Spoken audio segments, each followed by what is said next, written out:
and welcome to the Think Fertility podcast. My name is Abby Twomlow. I'm psychotherapist, anxiety hypnotherapist, and mum to two beautiful IVF babies myself. So as we head into October, we're going to be looking at how to manage emotions during the process. And this week, for week 1, we're going to particularly focus on the emotional rollercoaster of fertility treatment.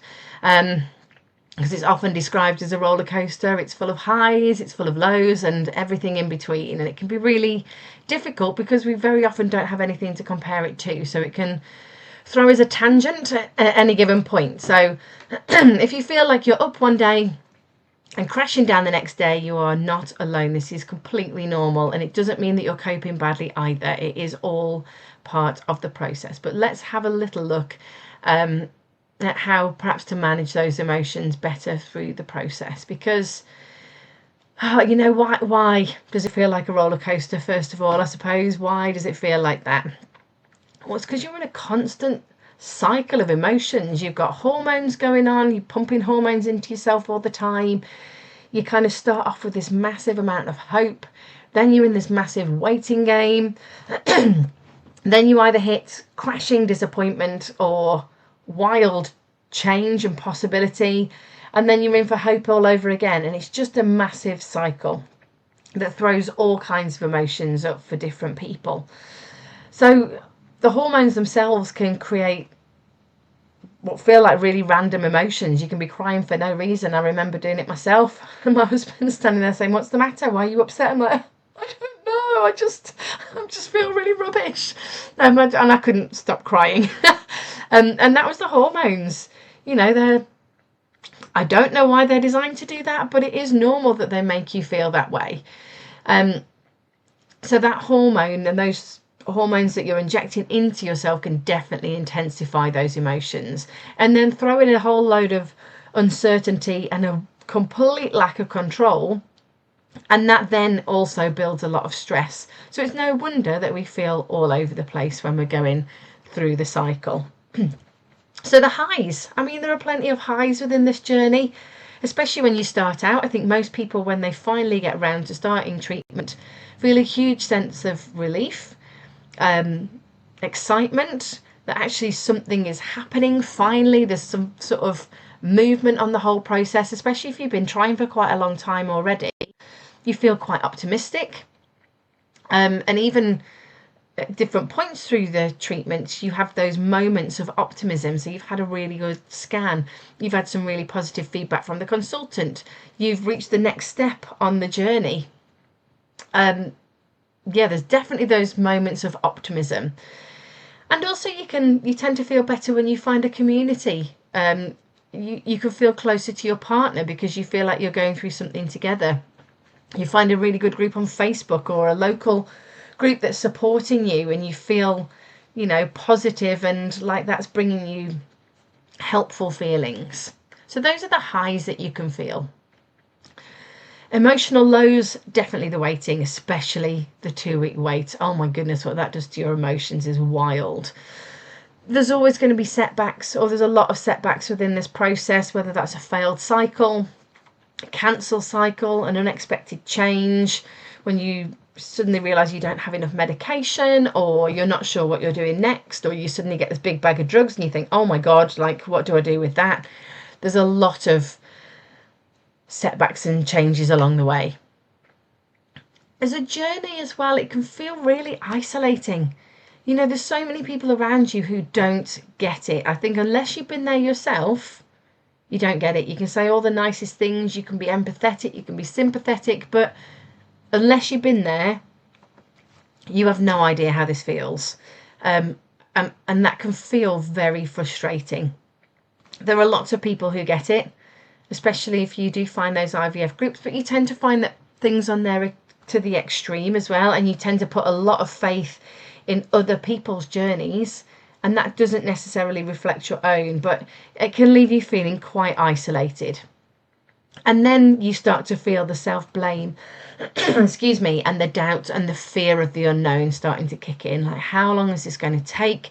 This feels like it's lasting forever. Why is my body failing me? Why are things not working as they should? What is wrong with me? That's when all those unhelpful thoughts can start to kick in as well. So how do we get through it all? It's tricky, because actually a lot of this is really normal. It is really normal, and it's okay to feel like that. First of all, that's the first thing that I want to say to you. It is okay to feel these things. So I think recognizing and acknowledging when you feel something is really important. Just by saying, do you know what? I'm in a blip. It's not a permanent state. This is just a dip for this part of the process. Can help you to feel less overwhelmed about it. Trying to kind of stay grounded, for want of a better word, in your present. So your life is bigger than this journey. So when you're feeling overwhelmed, I always like to tell people to just wait. And that stands for, what am I thinking right now? Is this thought in my head, is it true? Is it helpful? And can I swap it for something that is more helpful? Can just be a really simple thing to do. And also breathing is really important. So when you are feeling quite tense or quite anxious, practice some box breathing. All box breathing is breathing in counts of 4. So breathe in for a count of 4, hold for a count of 4, and breathe out for a count of 4. And do that, as many times as you need to, until you just feel yourself coming back down. So recognizing those thoughts, labeling the feeling that you're feeling, and breathing when you're feeling a little overwhelmed can be really helpful. Make sure that you're sort of anchoring yourself to points of stability as well. And what I mean by that is recognize those things that you do in your day, those small daily rituals that make you feel stable. Not necessarily positive, but stable.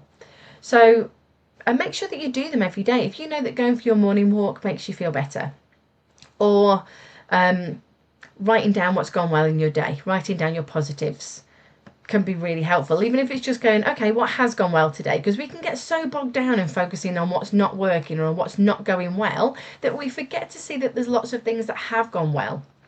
So writing down 2 or 3 positives from your day, even if they're teeny tiny things, because it helps you to anchor those moments in terms of your psychology and remind your nervous system that you are okay, that you don't need to get into a panic, fight or flight state of high stress, because that is not good for you. For a start, it's not good for your fertility. If you are in a constant state of stress, that has an impact on your fertility. So getting yourself, getting stressed over one thing, fine. Being in a constant high stress state is not great. Pick the right people to lean on. That's important as well. That's a tip that I would give you. Pick and not have loads of people, 1 or 2 trusted people to lean on. Somebody that's been there themselves, or, your partner needs to be involved. Somebody that you can be really open about how you're feeling, who can talk through with you the best things to do to sort of bring yourself back up again, or can distract you well. All of those things are quite helpful. And at the same time, stay away from those unhelpful conversations, especially on social media.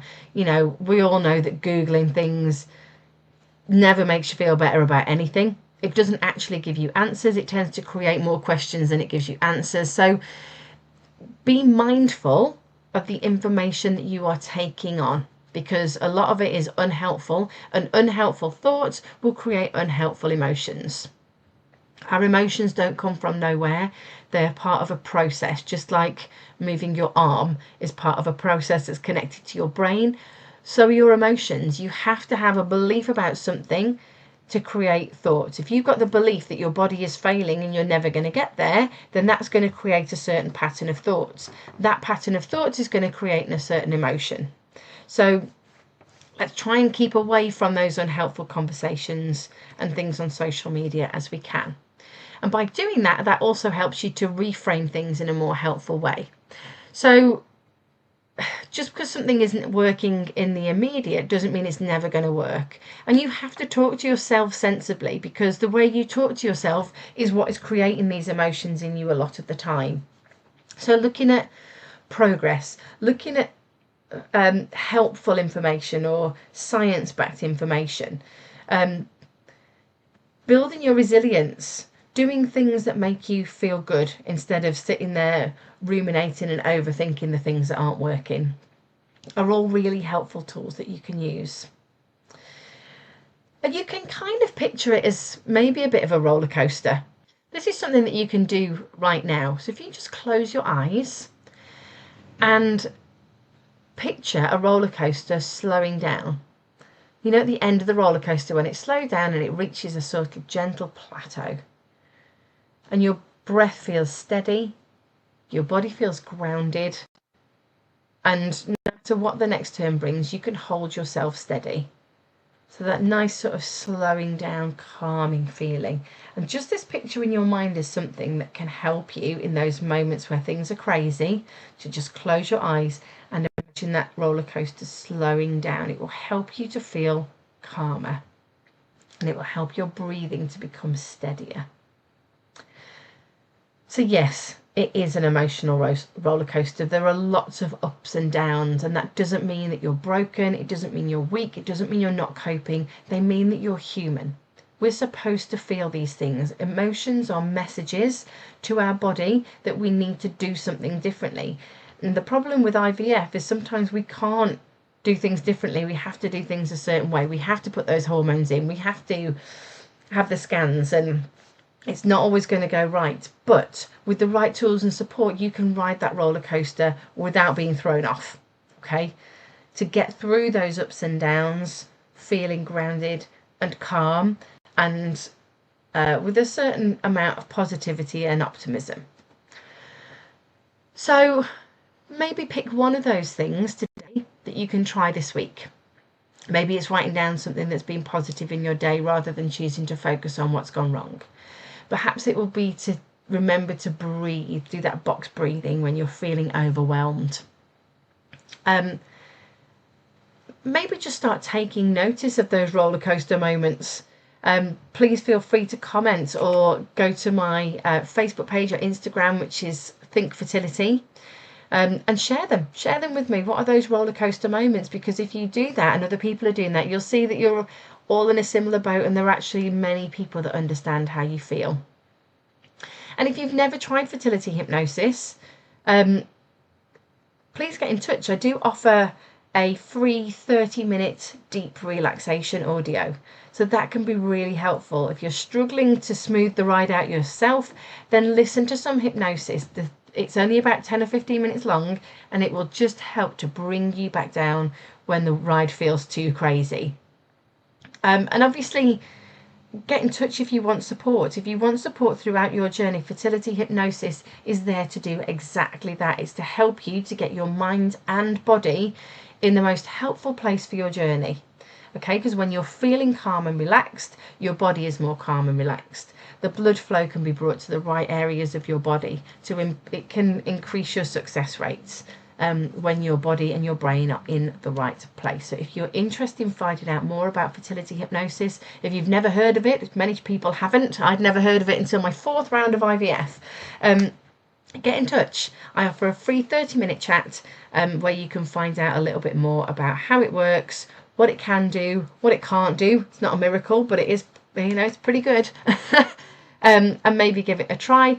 Then please give me a shout. I'd love to find out more about you and your journey, and maybe how I can help you to get through and manage your emotions on this wild ride.